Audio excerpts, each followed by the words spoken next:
శ్మశానంలో ఆయన కూర్చోపోతే ఉగ్రభూతాలు వచ్చి ఓళ్ల మీద పడిపోయి ప్రజల్ని సత్కార్యాలు చెయ్యనివ్వవని అక్కడ కూర్చుని తాండవం చేసి వాళ్ళని కూర్చోబెడతాడు. పార్వతీదేవి అడిగింది మహాభారతం అనుశాసనిక పర్వంలో, శుభ్రమైన కైలాసం ఉండగా, ఇంత ఐశ్వర్యం ఉండగా, చింతామణి గృహం ఉండగా శ్మశానంలో ఎందుకుంటున్నారని అడిగింది. అడిగితే ఆయన చెప్పాడు,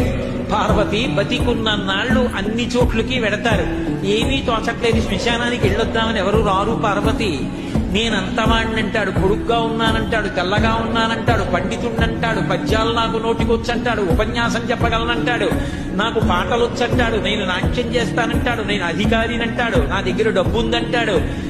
నేను పాట పాడగలనంటాడు. ఇన్ని ఉన్నాయనుకున్న వాడిలోంచి ఊపిరి బయటికి వెళ్ళిపోయిన తరువాత వాడిని తీసుకెళ్లి 4 కొత్త కర్రల మీద పడుకోబెట్టి చాప చుట్టి తాడు కట్టి పైన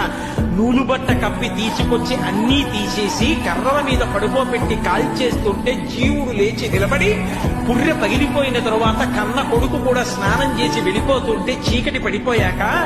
అయ్య బాబోయ్ చుట్టూ ఉగ్రభూతాలు, నా వాళ్ళన్న వాళ్ళు లేరు, వీళ్ళని నమ్ముకున్నాను, ఒక్కడు లేడని ఏడుస్తుంటే నేనున్నాను రా అని చెప్పడానికి నేను కూడా లేకపోతే చచ్చిన వాడు 1000 మాటలు చచ్చిపోతారని అక్కడ ఉన్నాను పార్వతి, నా కర్మకాల కళ్ళైనా